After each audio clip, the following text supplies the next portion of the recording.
आज हम ये रिफॉर्मेशन इन यूरोप में धर्म सुधार आंदोलन, इस पर चर्चा कर रहे हैं।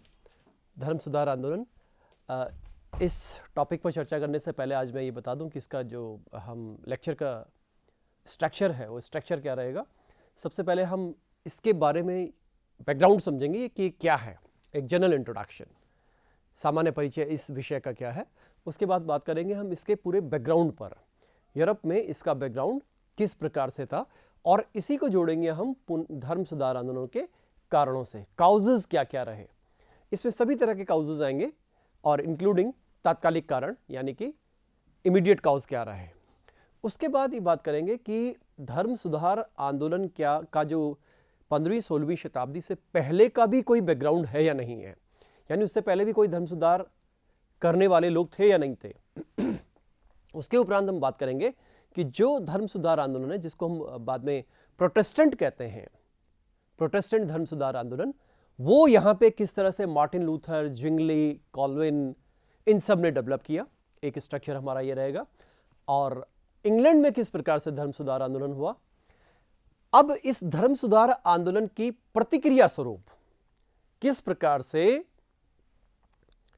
पोप ने या कैथोलिक धर्म ने धर्म सुधार आंदोलन किया, इसकी चर्चा करेंगे। और अंत में इस धर्म सुधार आंदोलन के हम परिणामों की बात करेंगे, इसके कॉन्सिक्वेंसेस की बात करेंगे, इसके परिणाम क्या रहे। यहां पर मैं बात कर रहा हूं कि इस प्रेजेंटेशन में आने से पहले मैं थोड़ा सा एक बार आपको बैकग्राउंड बताऊं, क्योंकि यूरोप क्रिश्चियनिज्म था, यानी ईसाइयत थी यहां पर। तो सबसे पहले हम बात करेंगे कि यूरोप में ये ईसाइयत की बात आती है, और ये ईसाइयत दो पार्ट्स में धीरे धीरे डेवलप हो गई थी। अभी मैं प्रेजेंटेशन में बात करूंगा। रोमन कैथोलिक, यानी ये रोम के जो लोग थे इनको कैथोलिक बोलेंगे, और दूसरा पार्ट था ग्रीक ऑर्थोडॉक्स चर्च।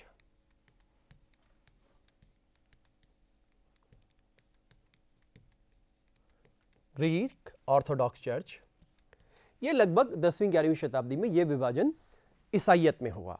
इसके उपरांत जब हम 15वीं-16वीं शताब्दी में आते हैं, 15th and 16th सेंचुरी, जब यहां पर आते हैं तो इस कैथोलिक सुधार आंदोलन के विरुद्ध, इसके अगेंस्ट एक प्रोटेस्ट हुआ। यहां की जो व्यवस्था थी, इस व्यवस्था के विरुद्ध एक विद्रोह हुआ, जिसको हम प्रोटेस्टेंट कहते हैं। प्रोटेस्ट एक शब्द है, यानी कि विरोध करना। इस प्रोटेस्ट को यानी इस धर्म का प्रोटेस्ट किया गया, इसकी कुरीतियों का विरोध किया गया। इस प्रोटेस्ट के कारण से ये क्या कहलाया, प्रोटेस्टेंट मूवमेंट कहलाया। और जब ये प्रोटेस्टेंट हुए तो ये प्रोटेस्टेंट कई प्रकार के हुए, कई तरह के प्रोटेस्टेंट आंदोलन हुए। पहला चर्चा करेंगे हम पहले की, लूथर ने जो चलाया उसको हमने लूथरवाद या लूथरिज्म बोला। जो कॉल्विन ने चलाया उसको हमने कॉल्विनवाद या कॉल्विनिज्म बोला। जो ज्विंगली ने चलाया उसको ज्विंगलीवाद और ज्विंगलिज्म बोला। जो इंग्लैंड में चला उसको एंग्लिसिज्म या एंग्लिकन धर्म के रूप में हम देखते हैं। इसके अलावा और भी बहुत सी ब्रांचेज इसके अंतर्गत हमको डेवलप होती मिलती हैं। तो चाहे वो बाद में अमेरिका चली गई, चाहे स्कॉटलैंड में रही, चाहे फ्रांस में रही, तो इसकी और अदर ब्रांचेज भी हैं। यहां पर जब इन लोगों ने सुधार कर लिया, इन लोगों ने सुधार किया, इन लोगों ने आवाज उठाई, इन लोगों ने प्रोटेस्ट किया, तो जो मूल कैथोलिक धर्म था उसने सोचा कि क्या हम भी कोई परिवर्तन हमें करना चाहिए, बदली हुई परिस्थितियों में हमें क्या परिवर्तन करना चाहिए। तो इस प्रोटेस्ट के साथ साथ एक काउंटर खड़ा हुआ, काउंटर रिफॉर्म्स, यानी प्रतिधर्म सुधार आंदोलन। तो ये धर्म सुधार आंदोलन है, ये प्रतिधर्म सुधार आंदोलन है, और कलेक्टिवली इन दोनों को मिलाकर के हम 15वीं-16वीं शताब्दी, विशेष रूप से 16वीं शताब्दी का धर्म सुधार आंदोलन कहते हैं। इस काउंटर रिफॉर्म्स आंदोलन में एक तो हमें मिलता है ट्रेंट की काउंसिल, ट्रेंट की परिषद हुई, जहां पर करीब करीब 18 साल तक सम्मेलन चलते रहे, और इसमें बोला गया कि क्या क्या चेंजेस हो सकते हैं। अभी इस बारे में सारे डिटेल में हम चर्चा करेंगे। और सेकंड बात यह आई कि डिफरेंट तरह के इंस्टीट्यूशंस डेवलप किए गए, संस्थाएं बनाई गई, डिसिप्लिन्ड ऑर्गेनाइजेशंस बनाए गए, जिनके द्वारा जो कैथोलिक धर्म था उसको विशुद्धिकरण किस तरह से हो, उसका प्रचार किस तरह से हो, उसका जो मिशनरी फॉर्म है उसको किस तरह से बनाए रखा जा सके। इस प्रकार से हम इसका ओवरऑल स्ट्रक्चर देखते हैं और इस पूरे के बाद हम आएंगे प्रभाव पर। तो ये बेसिक स्ट्रक्चर है। अब यहां आने से पहले हम लोग थोड़ा यूरोप के पिछले बैकग्राउंड में चलते हैं। ये बैकग्राउंड ये है कि हम जो सब्जेक्ट पढ़ रहे हैं, हम जो टॉपिक पढ़ रहे हैं, ये ईसाइयत है। यूरोप में धर्म सुधार आंदोलन है, यानी कि क्रिश्चियनिटी, यानी कि ईसाइयत। इस ईसाइयत के मोटे तौर पर 16वीं शताब्दी में दो भाग बन गए। एक को हमने कैथोलिक बोला, दूसरे को हमने प्रोटेस्टेंट बोला। इसकी मैंने अभी आपको अलग अलग ब्रांचेस सारी बताई हैं। तो यहां से ये हमारा बेसिक टॉपिक होगा और कोर टॉपिक होगा। अब यहां पर मैं आपसे बात करता हूं, जैसा कि ये सर्वविदित है कि ईसा मसीह के द्वारा, जीसस के द्वारा ईसाइयत की स्थापना की गई। जीसस यानी ईसा और मसीह कहते हैं जो तारणहार हो, उसको मसीहा कहा जाता है। तो ईसा मसीह को जो ईसाइयत है, ईसाई धर्म है, उसका मूल संस्थापक माना गया है। धीरे धीरे ईसा मसीह की जो विचारधारा है वो उनके शिष्यों के माध्यम से, उनके जो 12 एपोस्टल्स थे उनके माध्यम से पूरे यूरोप में होने लगा। शुरुआत के लगभग 250-300 साल तक, यानी पहली शताब्दी से लेकर के तीसरी शताब्दी और उसके हाफ पीरियड तक, पूर्वार्ध तक, ईसाइयों की स्थिति बड़ी खराब रही। उनके साथ एट्रोसिटीज होती थी, उन पर अत्याचार होते थे। और चौथी शताब्दी में कंस्टेंटिनोपल नाम के एक रोमन राजा ने इस क्रिश्चियनिटी को अपना लिया। बस यहां से ईसाइयत का भाग जगा। चौथी शताब्दी 5वीं शताब्दी तक आते आते रोमन एम्पायर का जो राजकीय धर्म था वो बन गया ईसाइयत। और धीरे धीरे ये सारा यूरोप ईसाइयत में कन्वर्ट हो गया। ये आप देख सकते हैं, ये लगभग 5वीं से 10वीं शताब्दी तक का यूरोप का पिक्चर है। और ये मैं पिछले लेक्चर्स में भी आपको बता चुका हूं कि ये वाला जो क्षेत्र है, ये क्षेत्र क्या है? ये बेसिकली वो एरिया है जहां पर धर्मों का उदय हुआ। मैंने आपसे पहले भी बात की थी कि इसमें 3 तरह के धर्मों का उदय होता दिखाई देता है। सबसे पहले हमने यहूदी की बात की, ज्यूज की बात की, क्रिश्चियनिटी की बात की, एंड देन फर्दर इस्लाम की बात की। तो ये इसीलिए यहां पर यह भी बात आई थी कि यहां पर क्रूसेड्स हुए। अब 5वीं से 10वीं शताब्दी के बीच में एक बात यह आई कि एक केंद्र तो रोम बना और एक कंस्टेंटिनोपल बन गया। रोमन साम्राज्य 2 भागों में विभाजित हो गया था। जब रोमन साम्राज्य 2 भागों में विभाजित हो गया तो आप देखिए, अभी मैंने कंस्टेंटाइन की बात की थी, एक रोमन सम्राट था। उस कंस्टेंटाइन ने इस वाले क्षेत्र में एक कंस्टेंटिनोपल नाम का शहर बनाया। यह कंस्टेंटिनोपल बाद में ईस्टर्न रोमन साम्राज्य, या जिसको बेंजेंटीन साम्राज्य कहते हैं, उसका केंद्र बन गया, उसकी राजधानी बन गई और एक सांस्कृतिक केंद्र के रूप में डेवलप हुआ। और दूसरा केंद्र था रोम। तो ये 2 सेंटर बन गए ईसाइयत के भी, राजनीतिक आधार पर भी और सांस्कृतिक आधार पर भी। राजनीतिक आधार पर यह पूर्वी रोमन साम्राज्य का केंद्र है और सांस्कृतिक आधार पर भी यह केंद्र है। रोम जो है रोमन साम्राज्य या पश्चिमी रोमन साम्राज्य का केंद्र था, लेकिन 5वीं शताब्दी के बाद रोमन साम्राज्य का पतन होने लगा, लेकिन यह साम्राज्य बना रहा। धीरे धीरे जो यहां के पादरी वर्ग था, इस पादरी वर्ग में वाद विवाद होते रहे, आइडियोलॉजिकल चेंज रहा। क्योंकि हम देख सकते हैं कि जो रोमन वाला पार्ट है, यहां पर इटालियन भाषा चलती थी। जो ईस्टर्न वाला पार्ट है, यहां पर ग्रीक भाषा चलती थी। तो एक तो भाषाई अंतर हो गया, दूसरा भौगोलिक अंतर हो गया, तीसरा सांस्कृतिक अंतर हो गया। तो इनके आइडियोलॉजिकल डिफरेंसेस बनने लगे। इसलिए यहां पर जिस चर्च का विकास हुआ उसको हम रोमन चर्च कहते हैं। ग्रीक ये रोमन चर्च है, कैथोलिक चर्च। और यहां जिस चर्च का विकास हुआ पूर्वी भाग में, इसको हम ग्रीक ऑर्थोडॉक्स चर्च कहते हैं, जैसा कि मैंने आपको यहां दिखाया है। देखिए, एक रोमन चर्च बनी और दूसरा ग्रीक ऑर्थोडॉक्स चर्च बनी। दोनों का भाषाई अंतर भी है, सांस्कृतिक अंतर भी है। अब इस प्रकार से हम देख रहे हैं कि 2 पार्ट्स में ये डिवीजन हो चुका है, 2 भागों में। और ईसाइयत भी धीरे धीरे प्रगति कर रही है।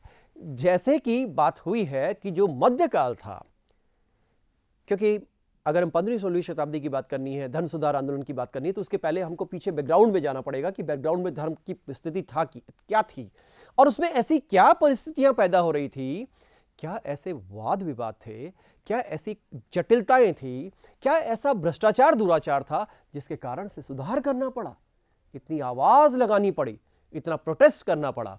तो यहां पर हम आगे का स्टेप देखते हैं। ये मैं आपको बता चुका हूं कि लगभग 11वीं शताब्दी में, ये देखिए, ये पूरा रोमन साम्राज्य है, ये क्रिश्चियनिटी है और क्रिश्चियनिटी का सिंबॉलिक रूप से दो पार्ट्स में तोड़ दिया गया है और एक पार्ट को हमने ग्रीक ऑर्थोडॉक्स चर्च कहा और दूसरे पार्ट को हमने रोमन कैथोलिक चर्च कहा। यह 11वीं शताब्दी तक की स्थिति है। अब एक पादरी हुए जिनका नाम था अगस्टाइन। ये अगस्टाइन मध्यकाल के सबसे महत्वपूर्ण पादरी रहे, चिंतक रहे और जैसा कि भारतीय धर्मों में भी पाया जाता है वैसे उनके यहां भी था कि अच्छे कर्म करेंगे तो स्वर्ग जाएंगे, बुरे कर्म करेंगे तो नरक जाएंगे, यानी कि एक तरह से स्वर्ग नरक की संकल्पना, स्वर्ग नरक की संकल्पना इनके यहां भी थी और इस तरह से इनकी जो एक तरह से धार्मिक प्रतिबद्धताएं थी वो धीरे धीरे रूढ़िवाद की तरफ चली गई। कंस्टेंटाइन ने जो सिटी ऑफ उनकी जो बुक है उस बुक में उन्होंने जिस तरह से इंटरप्रिटेशन इसकी की है वो स्वर्ग और नरक की अवधारणा की व्याख्या करता है। अब मैंने दो पार्ट्स बता दिए आपको, एक रोमन कैथोलिक है, दूसरा ईस्टर्न कैथोलिक है। बेसिकली दोनों अलमाइटी गॉड यानी ईश्वर को मानते हैं, जीसस को मानते हैं, बाइबल को मानते हैं। जो 7 सैक्रामेंट्स हैं, 7 संस्कार हैं, जैसे हिंदू धर्म में, भारतीय धर्म में, सनातन धर्म में 16 संस्कारों की बात करते हैं, वैसे यहां पर 7 संस्कारों की बात आती है। और इनके यहां भी जो रिलीजियस लीडर्स होते थे वो बिशप होते थे या जिनको हम फादर कहते हैं वो कम्युनिटी होती थी। जबकि जो डिफरेंसेस हैं, जरा डिफरेंसेस देखिएगा, यहां मैंने बताया रोमन कैथोलिक में ये लैटिन भाषा चलती थी। ये लैटिन भाषा वो भाषा है कि जो कि जैसे हम भारत में संस्कृत की बात करते हैं, ये एक क्लासिकल भाषा थी और है, ये ज़्यादा लोग नहीं बोल पाते थे, इसका आम प्रसार नहीं था। यहाँ लैटिन है, इधर अब जब आते हैं हम ईस्टर्न ऑर्थोडॉक्स चर्च की बात करते हैं तो यहाँ पर भाषा आती है ग्रीक, यानी मेन अंतर क्या आ गया, भाषाई अंतर आ गया दोनों में। दूसरी बात क्या आई कि यहाँ पोप की अथॉरिटी जो थी वो ओवरऑल मानी जाती थी। यहाँ पोप की सत्ता जो थी सर्वोच्च थी, इसीलिए जो विद्रोह है इसके खिलाफ हुआ है, इसके खिलाफ विद्रोह नहीं है, इसके खिलाफ विद्रोह है मुख्य रूप से। यहां पर एक पैट्रियार्क होता था and other bishops had the church as group. यहां पर जटिलता इतनी ज्यादा नहीं थी जितनी जटिलता यहां है।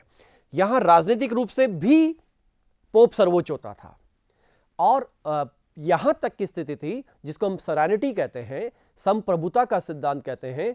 पोप सदैव राजाओं के या राज्यों के संप्रभुता के सिद्धांत का वायलेशन करता था, उल्लंघन करता था। इस कारण से राजा लोग भी इनसे, पोप से व्यथित होते थे। और इस तरह से यहां देखिए आप, यहां पर लिखा है कि ये जो प्रीस्ट है ये शादी कर सकते हैं, यहां प्रीस्ट शादी नहीं कर सकते। यहां कंसेप्ट था ब्रह्मचर्य का, सेलिबेसी का। ये सेलिबेसी भी धर्म सुधार आंदोलन का एक बड़ा कारण बनता है सांस्कृतिक सामाजिक परिप्रेक्ष्य में। तो ये इस तरह से इन दोनों तरह के चर्चेस का, इन दोनों तरह के व्यवस्थाओं का एक डिफरेंस आपके सामने आता है। अब जो मध्यकालीन जीवन था, यानी कि 15वीं शताब्दी से पहले का जीवन था, 5वीं 6वीं शताब्दी से लेकर 15वीं शताब्दी तक का जीवन था, उसमें आप देख लीजिए सबसे ऊपर तो ये अलमाइटी गॉड आया। यहां पर एक खास बात ये थी कि मध्यकाल में जो यूरोप का जीवन था वो धार्मिक ज्यादा था, राजनीतिक कम। यानी व्यक्ति की हर गतिविधि पर पोप या धार्मिक अधिकारियों का नियंत्रण, निर्देशन, अनकंट्रोलिंग रहता था। इस तरह से हम देख सकते हैं, यहां आप देख लीजिए, ये गॉड के बाद जो सेकंड सत्ता है वो पोप की है। पोप इतना पावरफुल है, पृथ्वी पर ईश्वर का प्रतिनिधि, ये अलमाइटी गॉड है, सर्वशक्तिमान ईश्वर। उसके उपरांत पोप आया, उसके उपरांत कार्डिनल है, आर्क बिशप्स हैं, क्लर्जी हैं और उसके बाद नीचे धीरे धीरे छोटे पादरी आते हैं जो कि ग्रामीण क्षेत्रों तक जाते थे, जिनको हम सामान्य भाषा में पादरी कहते थे या फिर उनको फादर कह दिया जाता था। इधर जब हम दूसरी साइड देखते हैं, ये हायरार्की को देखिएगा, ये पद सोपान है पूरा यूरोप का उस पीरियड का। कैसी थी जिंदगी? ये वर्ल्डली रूलर जो था वो एम्परर होता था, यानी जो सांसारिक राजा है, रूलर है, वो कौन होगा? राजा होगा। ये राजा ज्यादातर 15वीं शताब्दी तक सामंतों के रूप में रहा करते थे, क्योंकि यूरोप में सामंतवाद था। बड़े बड़े राजा नहीं थे, छोटे छोटे राजा हुआ करते थे, और वो इस पोप से डरा करते थे, क्योंकि पोप के पास एक सत्ता और शक्ति होती थी कि राजा का जो राज्याभिषेक है वो पोप के द्वारा होगा। इसलिए पोप एक डिसिसिव पावर बन जाता था, यानी राजनीति में भी पोप हावी है। इसके बाद शब्द देखिएगा, जो अन्य सामंत हैं वो हुआ करते थे, जैसे प्रिंस हो गया, ड्यूक हो गया, अर्ल हो गया, नाइट हो गया, लॉर्ड हो गया। खास करके नाइट तो बहुत नीचे आएगा, लॉर्ड ऊपर आएगा। लॉर्ड आप लोगों ने सबने सुना है, भारत में गवर्नर जनरल जो आते थे उनके नाम के आगे क्या लगता था? लॉर्ड लगता था। खूब सारे ऐसे लॉर्ड आए, खूब सारे ड्यूक आए, खूब सारे बैरन आए। तो ड्यूक है, बैरन है, अर्ल है, ये सामंतों की उपाधियां होती थी। और आप देख रहे हैं कि ये जो व्यापारी हैं या फिर स्वतंत्र किसान हैं, ये इसके बाद आएंगे, और सबसे नीचे आएंगे सर्फ यानी कि दास। इसको सर्फडम कहते थे यूरोप में। ये सर्फडम कई देशों में यूरोप में 18वीं शताब्दी तक चलता रहा, और कुछ जगह तो नेपोलियन ने जाके सर्फडम को खत्म किया। सर्फडम का मतलब होता है कृषि दासत्व की व्यवस्था। तो ये सर्फ जो है एक प्रकार का कृषि दास होता था, ये इंडिपेंडेंट किसान नहीं होता था, इसके बाद खुद की जमीन नहीं होती थी। ये हम पोप के स्ट्रक्चर को देखते हैं। चर्च की व्यवस्था क्या थी? चर्च की व्यवस्था क्या थी? तो मैंने आपको बताया, जो सबसे ऊपर है, सबसे ऊपर है, वो सबसे ऊपर आएगा कौन? God, almighty God. और सेकंड नंबर पर आ गया कौन? पोप। थर्ड नंबर पर कार्डिनल्स।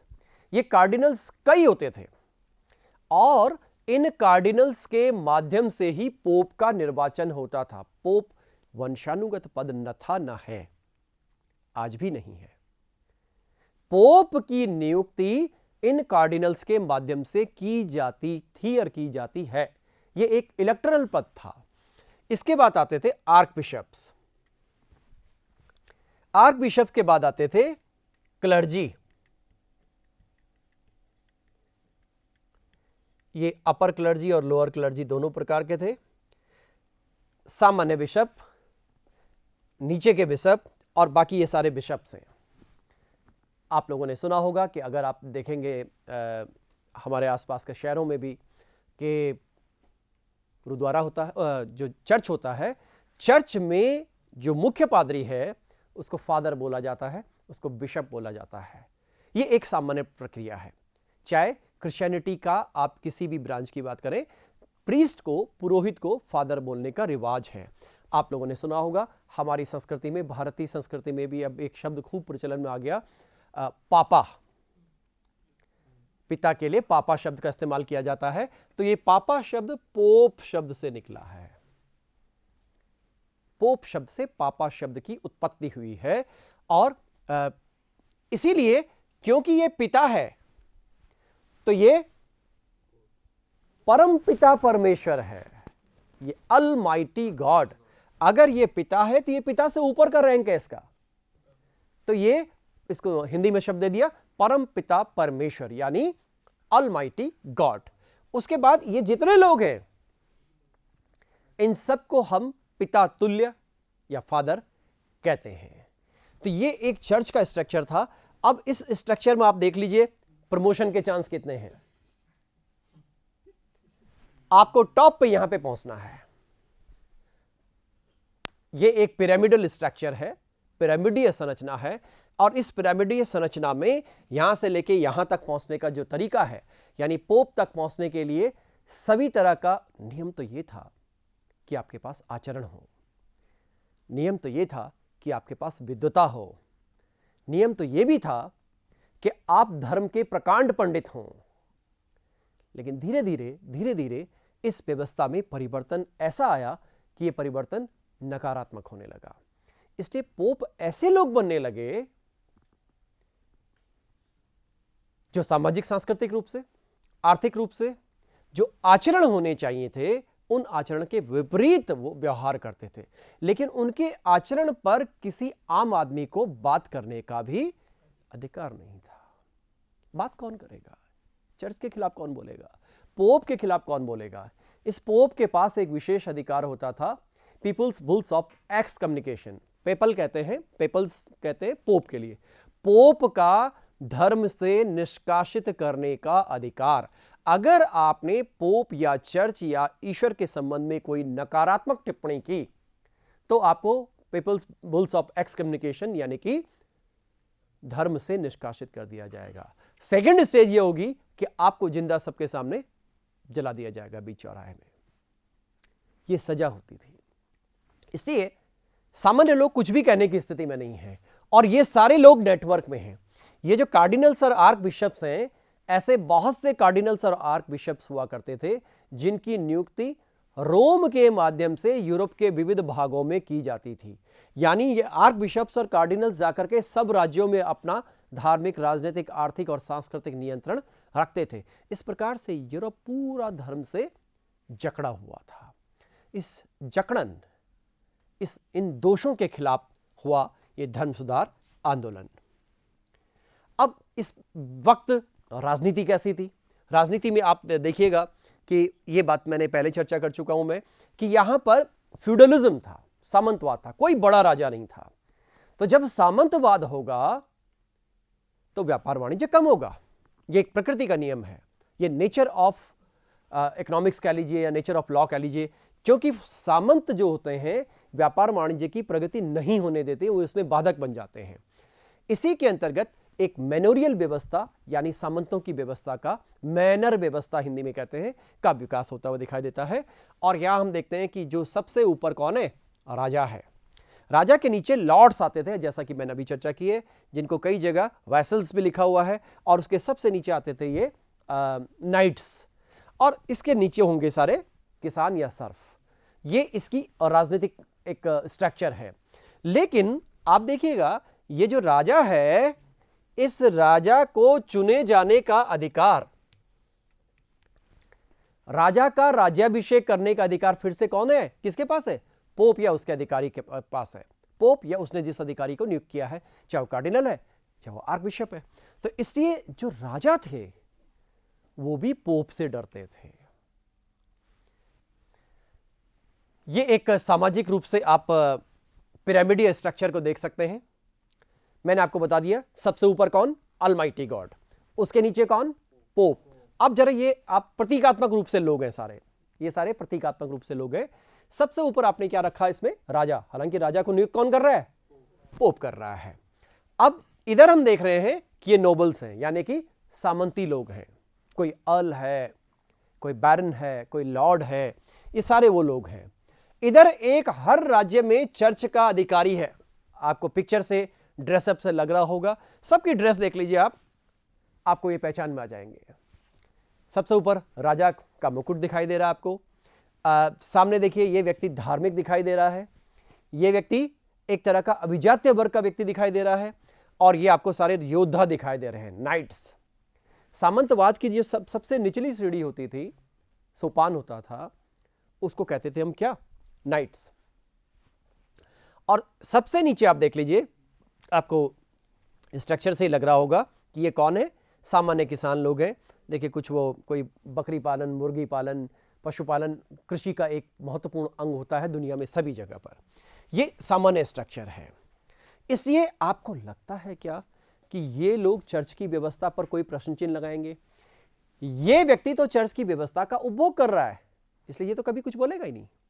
लेकिन फिर भी जो प्रारंभिक सुधारक हुए वो इसी वर्ग से आए, क्योंकि ये सोचते थे, जो सोचेगा, जो क्वेश्चन मार्क लगाएगा, जो लॉजिक देगा, वो नए विचार की बात करेगा।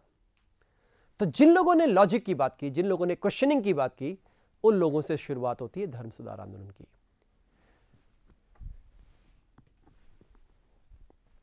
ये आप क्लर्जीज को देख सकते हैं। क्लर्जी मतलब मैंने आपको बताया था ये जो पुरोहित वर्ग है, ये पुरोहित वर्ग, और इनकी जो ये नेचुरली इनको टैक्सेस का हिस्सा मिलता था, इनको कर मुक्त भूमि मिलती थी, तो इनका जो जीवन था वो लग्जरियस जीवन था। ये जीवन ऐसा था कि एक आम यूरोपीय व्यक्ति या सामान्य यूरोपीय व्यक्ति इस तरह के जीवन की कल्पना भी नहीं कर सकता था, क्योंकि रोम पहुंचना भी बहुत मुश्किल था। जिस मार्टिन लूथर की हम अभी बात करेंगे, जब वो 1512-13 में यहां रोम में पहुंचा तो वो इनकी विलासिता देख करके हैरान रह गया कि हम धर्म के किस पक्ष में मौजूद हैं। अब हम आते हैं धर्म सुधार आंदोलन के मुख्य बिंदु पर, रिफॉर्मेशन के कारणों पर। धर्म सुधार आंदोलन के कारण क्या रहे? इसमें तो जरा से कारण दिए, हम वन बाय वन कारणों की चर्चा करेंगे कि कारणों में क्या आएगा। सबसे पहली बात आई है कि सोशो कल्चर रिफॉर्म्स की जो हम बात कर रहे हैं, इसमें सामाजिक सांस्कृतिक कारण क्या हैं। और सामाजिक सांस्कृतिक कारण में भी हम पिछले लेक्चर में हमने बात की थी कि एक शब्द आया था पुनर्जागरण। 15वीं-16वीं शताब्दी में पुनर्जागरण आ चुका था। यह पुनर्जागरण जो था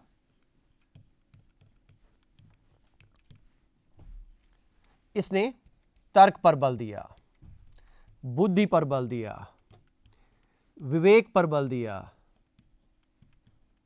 मानववाद पर बल दिया।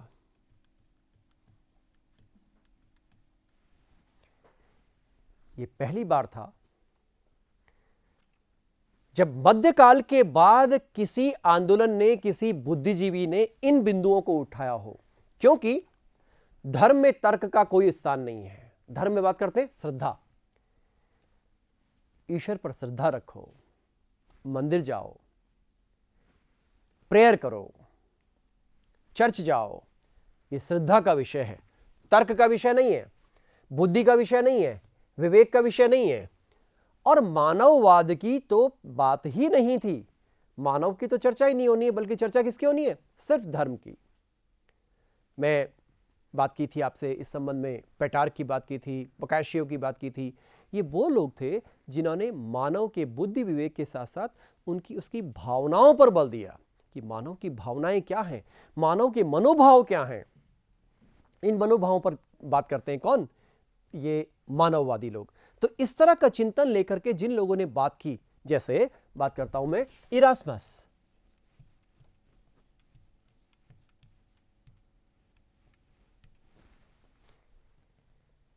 इन चिंतकों ने धर्म संबंधी प्रश्न उठाए। अब जब धर्म संबंधी प्रश्न उठाए तो पोप पर प्रश्न खड़े हो गए, चर्च पर प्रश्न खड़े हो गए, और पोप और चर्च तो ये प्रश्न सुनने के लिए तैयार ही नहीं है। कोई उम्मीद ही नहीं कर सकता था कि पोप और चर्च पर कोई प्रश्न उठा सकता है। तो सबसे पहला कारण हम यहां पर तर्क बुद्धि विवेक की बात करेंगे कि तर्क बुद्धि विवेक के अंतर्गत सिविल सर्विसेज में आईएएस के एग्जाम में ये क्वेश्चन पूछा, क्योंकि आईएएस मेंस में थोड़ा अच्छे किस्म के क्वेश्चंस आते हैं। वहां पर यह पूछा गया था कि पुनर्जागरण और धर्म सुधार किस प्रकार से अंतर संबंधित हैं। यूनिवर्सिटी लेवल के एग्जाम में, कॉलेज लेवल के एग्जाम में यह होता है कि सामान्य क्वेश्चन पूछा जाता है, पुनर्जागरण क्या है, इसके कारणों की विवेचना कीजिए, और बात खत्म। एमए में भी ऐसा ही होता है और ग्रेजुएशन में भी ऐसा ही होता है। या पुनर्जागरण क्या था, इसके प्रभावों को बताइए। सिंपल, और कुछ भी नहीं आता। लेकिन यहां इन्होंने ये पूछा है कि पुनर्जागरण धर्म सुधार आंदोलन किस प्रकार से अंतर संबंधित थे। तो ये अंतर संबंधित यहां से हो रहे हैं, क्योंकि पुनर्जागरण के अंतर्गत जिस वैज्ञानिक चिंतन का विकास हुआ, चाहे वो न्यूटन ने किया, चाहे वो चाहे हम किसी बेकन की बात करें, उन लोगों ने जिस तर्क और चिंतन और बुद्धि विवेक की बात की, उसके आधार पर ऐसे प्रश्न खड़े होने लगे, ऐसे लॉजिक सामने आने लगी कि ये धर्म के धार्मिक जगत पर, चर्च की व्यवस्था पर। और ये लोग एक बात और करते थे, क्योंकि सीधा बोलने में इनको भी डर लगता था, तो ये व्यंग करते थे चर्च की व्यवस्था पर। व्यंग भी एक प्रकार का प्रश्न होता है, एक प्रकार की मजाक होती है। तो ये यहां पर एक कारण ये आया। सामाजिक कारणों में दूसरा पक्ष हम ले, सामाजिक सांस्कृतिक के अंतर्गत, कि मैंने आपको बताया कि जो रेनेसां की वैल्यू थी, चाहे वो ह्यूमनिज्म की वैल्यू थी, चाहे वो सेक्युलरिज्म की वैल्यू थी। सेक्युलरिज्म यानी कि पंथ निरपेक्षता या धर्म निरपेक्षता भी कह देते हैं कुछ लोग। ये दोनों बिंदु ऐसे थे जिन्होंने जो खड़े किए थे किसने? पुनर्जागरण ने। अब जब हम धर्मनिरपेक्षता की बात करेंगे या सेकुलरिज्म की बात करेंगे तो ये अपने आप में एक बिल्कुल नया शब्द आया था। किसके लिए? धार्मिक लोगों के लिए, धार्मिक वर्ग के लिए, प्रीस्ट क्लास के लिए। इन्होंने तो धर्म से इतर कभी सोचा ही नहीं कि धर्म से इतर भी कुछ हो सकता है। ये तो हर चीज में धर्म को देखने की कोशिश करते थे। जीवन का हर पक्ष जीवन धर्ममयी है और हमारे चारों तरफ, हमारे सारे जगत में केवल क्रिश्चियनिटी है। इसके अगेंस्ट जो सवाल उठाएगा, मैं आपसे चर्चा कर चुका हूं पिछले लेक्चर में कि जब यह सवाल उठाया गया, कोपरनिकस ने बोला या ब्रूनो ने बोला कि पृथ्वी सूर्य का चक्कर लगा रही है। उन्होंने बोला कैसे संभव है, धर्म ने तो बताया नहीं है। और ये बात तो पिछले 1500 साल से चल रही है, ये कौन आ गया? उसके बाद केपलर ने साइंटिफिकली इसको प्रूव किया, न्यूटन ने बताया, गैलीलियो ने बताया। ऐसे बहुत से चिंतक हो गए जिन्होंने इस बात को पुष्ट करने की कोशिश की। तो अब तर्क, बुद्धि, विवेक आने लगा था। इसलिए जब सेकुलरिज्म आया, उन्होंने बोला कि जीवन अलग है, एक धार्मिक जीवन अलग है और बाकी जीवन अलग है। तो जो सेकुलरिज्म था, इस सेकुलरिज्म ने भी चर्च पर प्रश्न खड़ा किया। लोग चर्च पर प्रश्न उठाने लगे और एक बहुत खास बात आई जिसकी पहले भी चर्चा हो चुकी है कि गुटेनबर्ग का प्रिंटिंग प्रेस आ गया। अभी तक क्या था, जैसे हम हमारे देश में भी हम बात करते हैं, भारत में लोग कहते हैं कि उसको वेदों पुराणों का ज्ञान है। पर प्रश्न ये पैदा होता है, हमारे पास जो वेद और पुराण है उनकी संख्या इतनी ज्यादा है, कुल मिलाकर जो हमारा वैदिक और वैदिकोत्तर साहित्य है, क्या हमने उसको पढ़ा है?